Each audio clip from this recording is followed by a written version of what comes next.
Hello and welcome back to the Watford Way. I hope everyone is having a wonderful day as usual. Lots of people already in here. Angie is here. Ben is here as well, talking about how peed off he is at the Diallo hijack. And of course, that is probably our biggest talking point today. So we'll get on to that imminently. Eugene said, remember to smash the like button. Absolutely, Eugene. Thank you very much. And Richard is here as well. As I said, so many stories to discuss today. We've got Papa Diallo, the Arsenal friendly. What was the score in that game? I will be telling you in just a moment. The away kit launch as well. What do you guys think about that? Do you prefer it to the home? Jorge Hurtado, the Colombian, is he finally on his way out from Watford? And Ashley Young as well. It emerged today that Watford will not be signing Ashley Young. So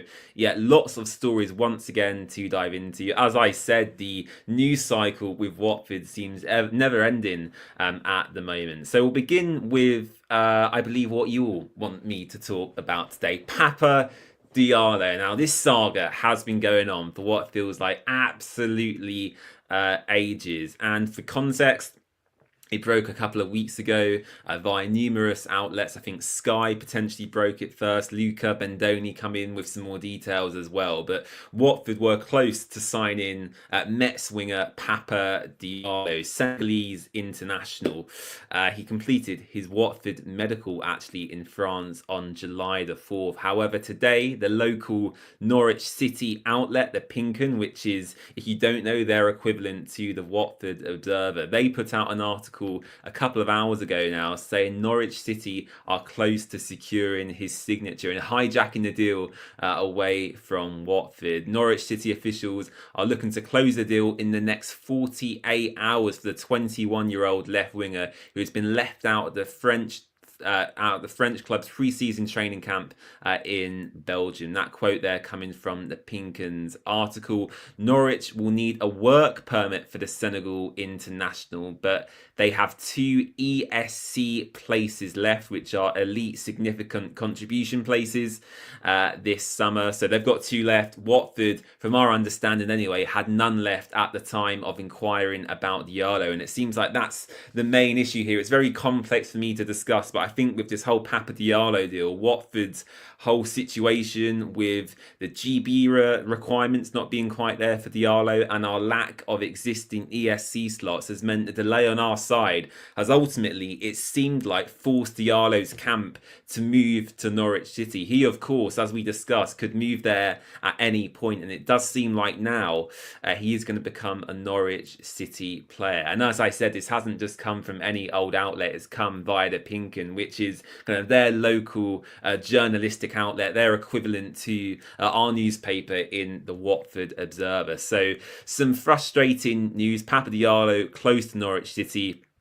The line coming out from the Norwich perspective is that they're looking to close the deal in the next 48 hours. And I've seen a lot of Norwich fans teasing Watford on Twitter because they've hijacked yet another deal. I believe they hijacked a striker from Celtic earlier in the window as well. And actually, when I look at Norwich, I do think generally, in terms of the finances they've got, they do, look like an attractive proposition. It's not like they're a club no one wants to join. They have money behind them. Delia Smith, of course, has just left. They've got new owners in. Ben Napper, I feel, is a great sporting director as well. So, yeah, frustrating from Watford's side. But I think for me, when you look at our attacking options, and I mentioned this in a previous video, we have Kwadwo Bar, Uthman Mamar, Nestri Irankunda, of course, our big statement signing from Bayern Munich. Rocco Vata, Georgi Shafatatse can play out on that left-hand side if needed to. So it's not like we're lacking depth in them areas, but of course frustrating Norwich are coming in to hijack this deal. Ian Cream says surely Norwich can't sign him either without a visa or until he sits on their bench. So it seems like the Norwich situation, Ian, is that because they already have an ESC slot available and ours were taken up until recently anyway, they can sign him straight away. Ted says he loves the away kit. We'll come on to that later. Ted, of course. Josh Lewis, Irankunda is miles better, we all know. Absolutely, Josh. What a signing Irankunda is, of course. Jake says, evening all. Evening, Jake. Hope you are well. Ian says, evening as well. Richard, any outgoings, James? We'll discuss all of that later in the live, of course. But yeah, to summarise on Papa Diallo, my thoughts and feelings. Disappointed. Am I really gutted desperately that I wanted this deal to get over the line? Not really. I think for me, when I look at the fee, £4.3 million is what Watford agreed with next. It's a very high transfer fee. If that's the only money we have left to spend this transfer window, I'd much rather us go and get a real high quality right back, another centre back, and also if a midfielder leaves, which is looking more and more likely as the weeks go by, I think we should keep an eye on Kayembe and Tom Dele-Bashiru particularly. If someone like that leaves, we need funds there to replace them. And if we're going to splash it all on Papa Diallo, it doesn't make much sense in my head. But going after Papa Diallo, it shows Watford were looking at bringing in another winger potentially. So again, it wouldn't surprise me if he went back in for maybe a different target in that position. I've not heard necessarily of any names, but I think the intent to sign Diallo suggests that the club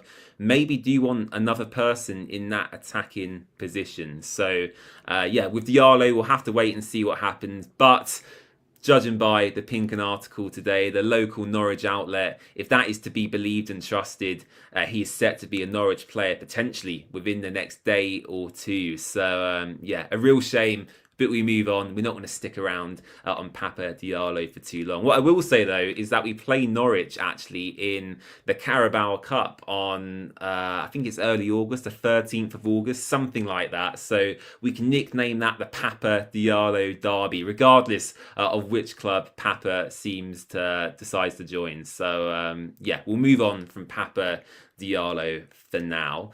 The away kit was launched. I'm going to put a couple of photos up on screen for you now, actually.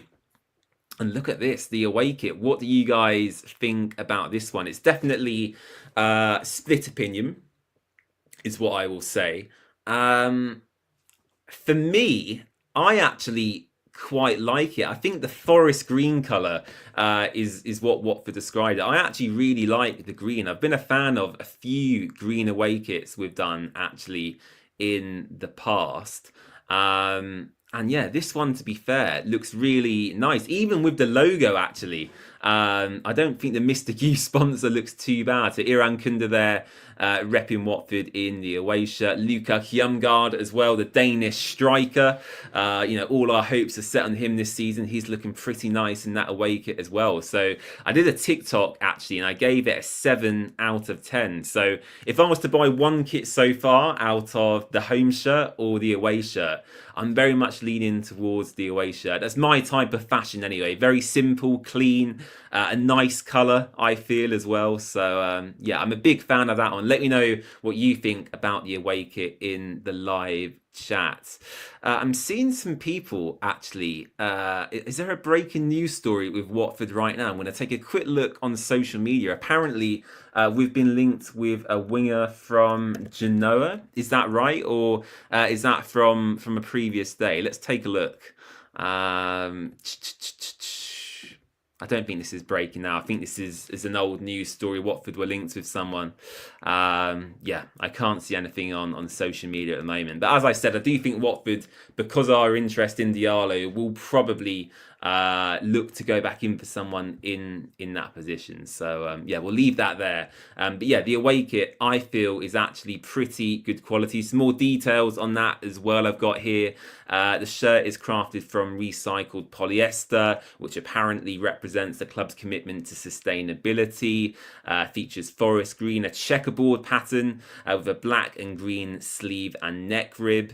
And also, by the way, which I think is a great initiative, Watford are to plant a new tree for every free away shirt sold. And they're also donating 50p to a local Watford council programme called Your Tree, Our Future. So some more details there on the away kit. And yeah, for me, a solid 7 out of 10. Okay, moving on to the next subject. We spoke about Papa Diallo. That's over and done with. We can forget about him now. Forget about Diallo. Let's move on. The away kit, superb. Should we talk about the Arsenal friendly? Because there was a few rumours going around. Now, I believed actually a rumour I saw on Twitter. There was what I believe to be quite a reliable Arsenal fixture account who put out the 3-0 scoreline. That was apparently the final score on the day. I can categorically tell you that is false information. So the score was not 3-0. I quickly deleted my post when that was brought to my attention. The final score was actually 2-0 to Arsenal. Watford scored an offside goal in the first half. I can tell you that.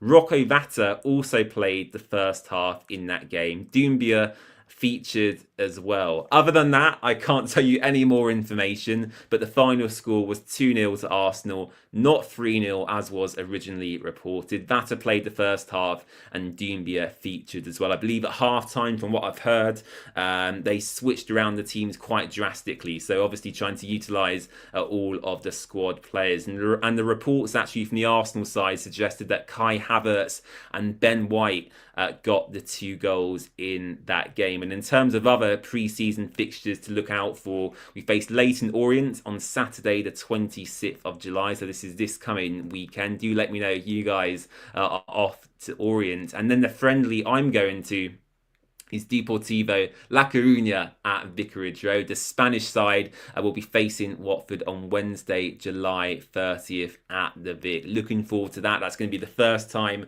I get to see Paolo in real life.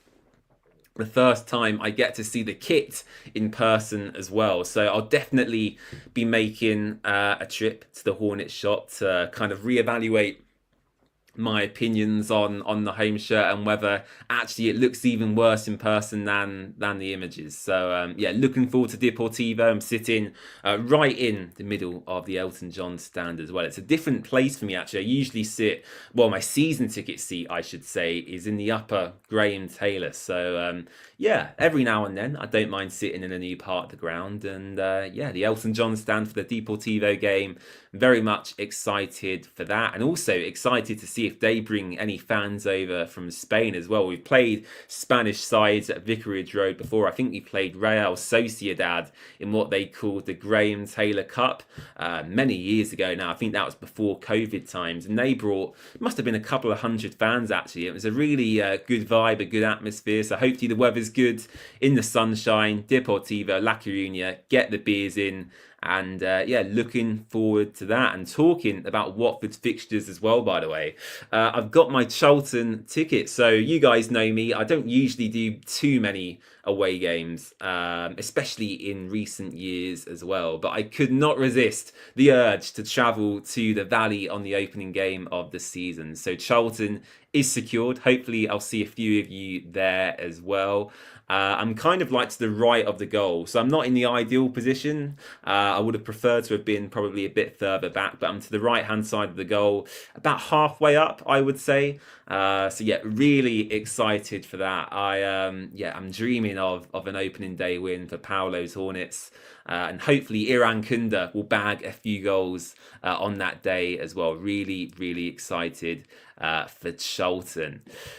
Jay says, hope money is invested into a new right back and centre mid instead of a winger. That's what I'm generally hearing. I'm hearing that Watford potentially could be interested in a new right back. Centre back seems to be a priority as well, particularly a left-sided centre back. I think that's something we really lack in our defence. So yeah, right back, there's been some murmurings in the past day or so that we could potentially be looking in that position. Centre back is a priority.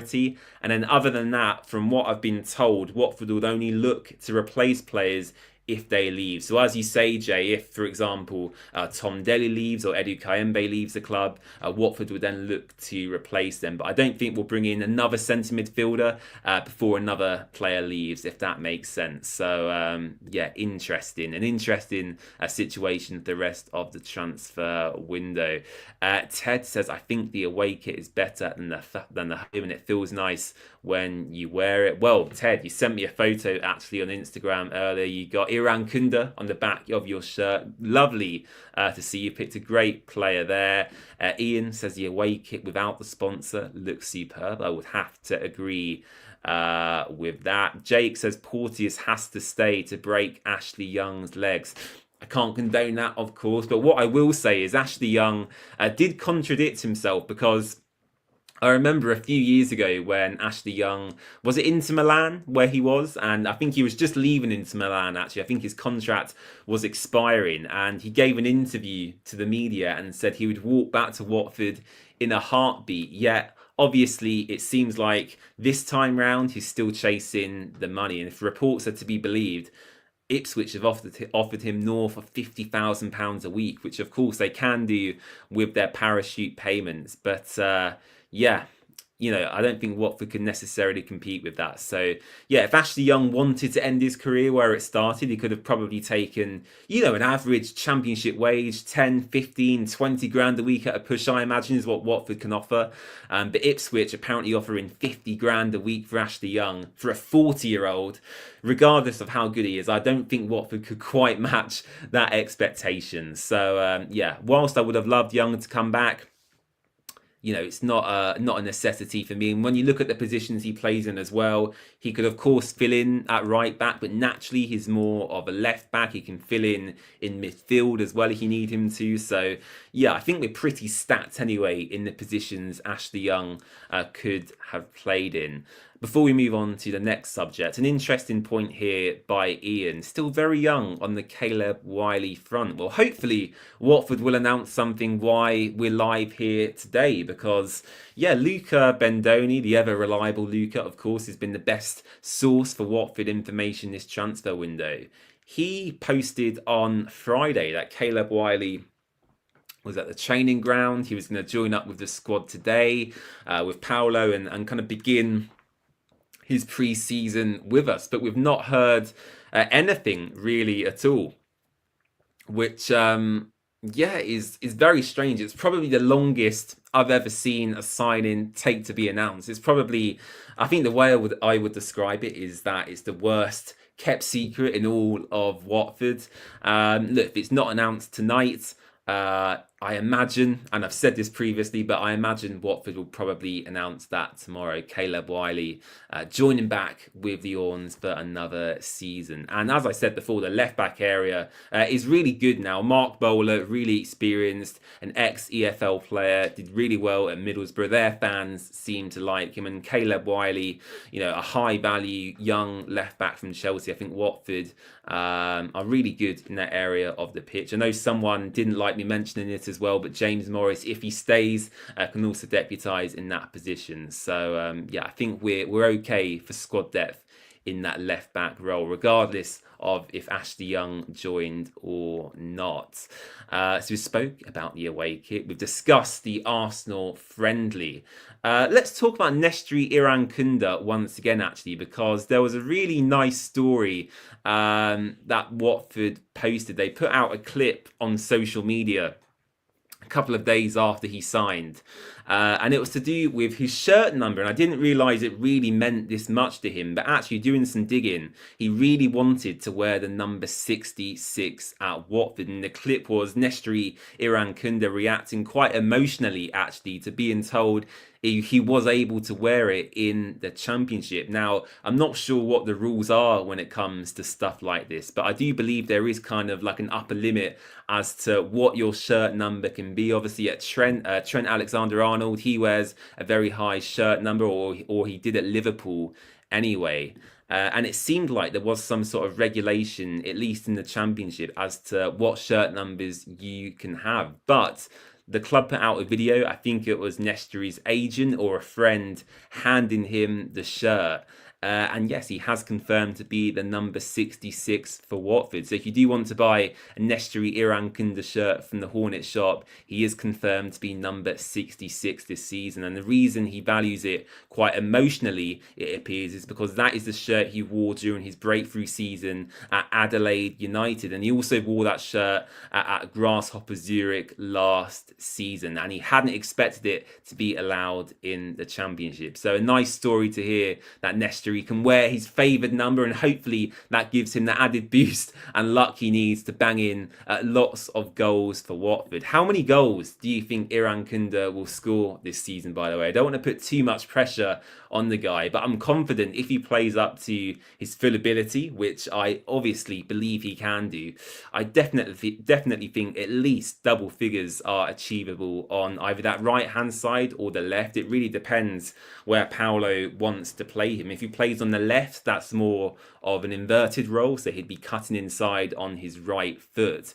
Equally, if he plays on the right-hand side, it's probably less natural to him, but he can get loads of crosses in. Obviously, dribbling is probably more comfortable from that side as well. So, yeah, really excited to see where Nestory Irankunda plays. I've seen a few people suggest that Kwadwo Bar actually likes playing out on the left. So could we see Bar on the left, Irankunda on the right, and Luka Kjumgaard up front with Georgie Shakpatatse in that 10 position? I mean, that sounds very scrumptious indeed. So all of that will be revealed, of course, against Charlton on the opening day. And I think against Deportivo La Coruña as well.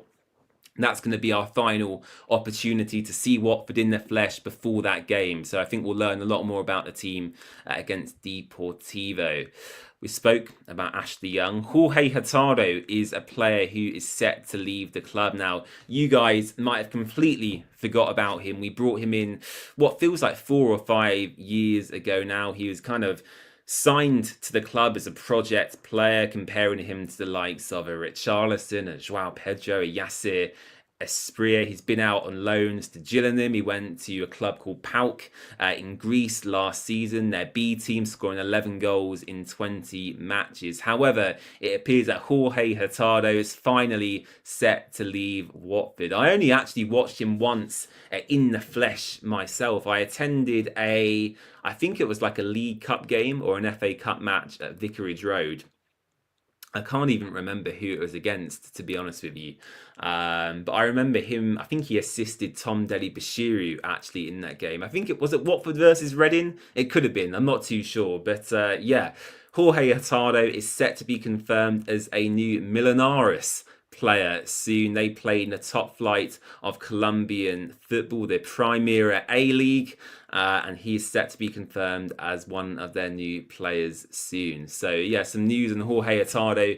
He is set to leave Watford imminently. Do I care? Not really. Let's move him on and free up some much needed wage space. There you go. The FA Cup game against Chesterfield. That is what I'm alluding to. Yeah, that's the only appearance I saw him make in a Watford shirt. And yeah, he made a loan to Gillingham, I think, that season as well, or during that transfer window. And yeah, he was tearing up the league in the first couple of appearances he made for Gills. But yeah, I think he picked up some sort of ankle injury, a knee injury, something like that, and it forced him out for the rest of the season. So yeah, interesting to see about Jorge Hurtado.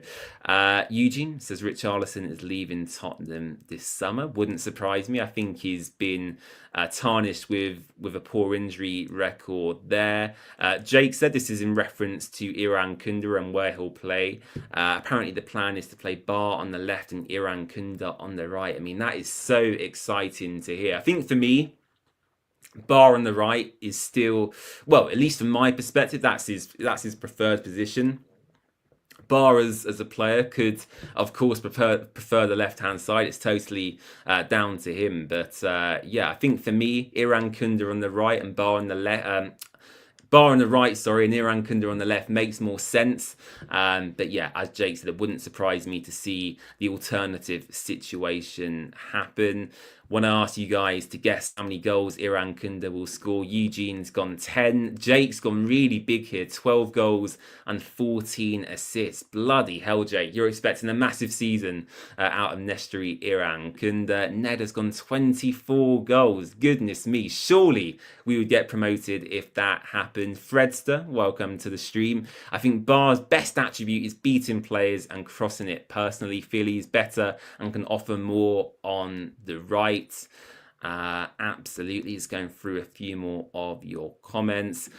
This is the winger you guys were alluding to earlier. Genoa winger Seydou Finney. Yeah, it's a very vague link. I remember it a couple of weeks ago now, actually. I don't think there was anything really too concrete in that. So yeah, any more questions, do let me know in the live chat. I think we've covered all of the latest Watford news today. A good question here from Jake, actually. Will we see anything of João Ferreira this season? Great question. Personally, I think Watford will look to cash in. He played Europa League football last season. He has really high value, you would think, at the moment. He's played European football, did relatively well by all accounts. Excuse me, my feud's coming back up on me. He made quite a few appearances for Braga. So, yeah, will João Ferreira stay at Watford this season? In my opinion, probably not. I imagine Watford will look to move him on. Although, for me personally, I'm a big João Ferreira fan. I think, for me, if I had the choice, I would probably loan out either... Well, yeah, I'd loan out Ryan Andrews if I'm to be really cutthroat and harsh and keep João Ferreira at the club. I think my only concern with Ferreira is that he looks quite lightweight. It's not a huge physical presence. I know he can fill in at centre-back as well. So, yeah, if I had the choice, would I keep Ferreira? Yes. Do I think Watford will move him on? I do think so. There was a question actually at the start of the stream, and this is a really good question actually. I can't remember who it's from. I'll have to scroll up really far to see who asked it. But the question was, do I know anything about Outgoings this summer? What is the latest news around Outgoings? And I think that's been the one maybe disappointment this transfer window, the lack of outgoing players. We've seen Mileta Rajovic leave for quite a significant transfer fee. Francisco Sierralta, I think we got more money for him than we perhaps anticipated. But apart from that, have we really let the players we want to let go? Have we really, seen Watford, do well in that regard in the transfer window? I'm not entirely sure, in my opinion. When you look at the players who could potentially leave, I think Ryan Porteous is almost a cert, potentially. Antonio Tikvic, he's not really been that involved, has he, during pre-season? So you'd expect him to leave. João Ferreira, again, he's not been linked with anyone. Edu Kayembe, Tom Deli Bashiru. So yeah, it's an interesting situation. I think, these departures, when clubs get desperate, may happen later on in the transfer window. We like, as Watford, to utilise the loan market quite frequently as well. So I think departures and when they'll be announced, I believe that'll probably be later in the window. And we're really only halfway through the transfer window at the moment. When you ultimately look at the situation as it stands, we are, as I speak to you today, the 21st of July. The transfer window is running all the way through until either the end of August or the 1st of September. So we've got about a month and a half to go. So yeah, a long time yet to play in the transfer market, both in incomings and outgoings for Watford. As I said earlier, from what I've been told with Watford, centre-back is a priority. Right-back we're looking at. And obviously, if reports are to be believed and Diallo is going to Norwich City, you would also infer from that information that Watford are still after another attacker in that left wing position, I should say. I can't speak properly this evening, I do apologise. So yeah, it's going to be interesting to see how it develops over the last kind of month and a half. I do think it will slow down somewhat. I think Watford And thankfully we did this. I think we did a lot of our business early. Hector Cipriano, Mark Bowler, Nathan Baxter, these players all joined the club really early in the transfer window, and that benefits both the players because they get longer to work with the coaching staff, of course, and also it benefits Watford because they have a longer pre-season. They know the training ground, they know their teammates more as well on the personal level. So yeah, we'll have to see what happens when it comes to both ingoings and outgoings. Have I been told anything else on Imba? So this is the Dutch 23-year-old centre-back from Volendam. The last I heard on this one, Jake, was what Anthony Joseph told us on the channel. So we spoke to Anthony Joseph from Sky Sports News, who, along with Luca Bendoni, has been on it with the Watford news this transfer window. And the latest he told us a few days ago was that we spoke to Xavier's intermediaries and approached him that way. But other than that, we haven't yet made a formal approach for the player. And it's more interest at this time rather than actual progress when it comes to signing the player. So no progress made on Xavier Imba as things stand, but Watford had lots of targets in that centre-back position, as we did with the striker, and we managed to get, it seems, our first choice striker in Luca Kiumgard as well. So yeah, trust our scouts. It takes time, these things as well. I think if we're trying to sign a high-profile player, in this transfer window, for example, Alfie Gilchrist at Chelsea, a right back, can fill in at centre back as well. Premier League clubs, deals from them tend to be completed late on. We saw that with Daniel Jefferson. Of course, that transfer didn't work out how we wanted it to. But when you deal with these clubs, the big clubs, it does tend to take a longer amount of time. Eugene says, would I like Armstrong from Everton on loan to Watford next season? If you offered him before we brought in Semedo and Kiumgard, I would have said probably yes. But no, I think we're pretty stacked in them striker positions now. Fredster says potentially a Premier League loan at centre back. Yeah, that's what I insinuated. Alfie Gilchrist was linked with us, of course. He's more of a right back, but he can fill in that position. I don't know if there's any real truth in Alfie Gilchrist to Watford, but again, I would be pretty happy with that if it did happen. They did quote £5 million Chelsea apparently as the price tag, which seems pretty steep. I'm not sure Watford have the money to spend, £5 million on a right back this window. So yeah, I doubt the Gilchrist link is true. Right, I feel like we've covered everything. I'm just going to go over my notes. Papa Diallo, Irankunda, Arsenal friendly, away kit, Hataro, and Ashley Young. So yeah, we'll end on Ashley Young actually, because I didn't speak about this really in depth, and that is that Ashley Young is set to join Ipswich Town after Watford rejected the opportunity to sign the former academy graduate. And this next line coming from the Watford Observer, and that is that Watford did offer Ashley Young the chance to become captain this season, but weren't prepared to break the wage structure to accommodate his signing. And both of them stories come in first via Alex Crook at TalkSport and also Adam Jury at the Watford Observer. So Ashley Young to Ipswich. What do I think about this one? Well, I alluded to it earlier, and that is that apparently Ipswich offered Ashley Young £50,000 a week. Now, Ipswich, of course, had a great championship season the year they got promoted. They're recently relegated from the Premier League. That means they have the ability and money of parachute payments to offer to incoming players. And as I said, whilst Ashley Young would have been fantastic, would have been a nice way for him to end his career, Watford can't compete with 50 grand a week. Maybe during our Premier League days, sure. I know Troy Deeney said, I think we paid him something ridiculous like 120k a week. Yeah, 50 grand a week for a 40-year-old left back. Yeah, not for me. Regardless of the experience he has and the fact he's a former academy player, I don't feel Watford should be forced to break their wage structure just to bring him in for a year. Because if you do that, it makes the other players... I mean, not to speak for the players necessarily, but For example, let's say let me pick someone. Let's say I'm Matty Pollock on 10 grand a week. I'm a Watford starter week in, week out. I've been at the club for a couple of years now. If Ashley Young rocks up on 50 grand a week, he's named captain straight away, just walks straight into the team.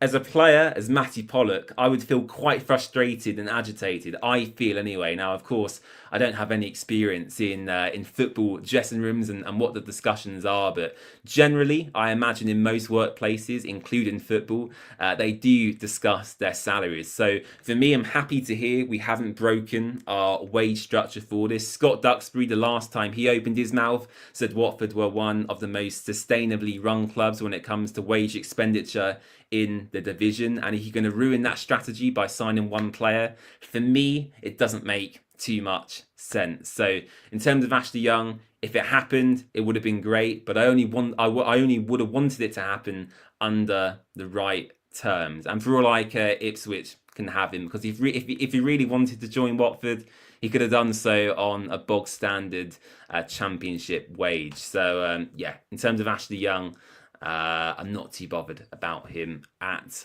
all. Young as captain, says Ian Crew. Yeah, apparently that's what Watford offered him. They offered him the opportunity to become captain this season, according to the Watford Observer. So yeah, we kind of threw the kitchen sink at Ashley Young, or as much as we could do anyway, and he still rejected the opportunity to join the Hornets. So yeah. We can forget about Ashley Young now. I doubt we're going to sign him when he leaves Ipswich Town. I think that's done and dusted for the rest of his career, I would imagine. And, you know, every time he left the club, whether that be Everton, Manchester United, Inter Milan, every single transfer window, we were always linked with him. And it was so frustrating every time to be dismissed. So yeah, I'm glad I can finally move on from the saga that is Ashley Young. Right, I'll wrap up there because I have been absolutely waffling away this evening. Of course, we've discussed quite a lot actually, of course, and whenever more news comes out, I will be here on the Watford Way, whether that be a live stream or a video update. You can follow us across all social media platforms. We're on TikTok, Twitter, Instagram, Facebook, and of course here on YouTube.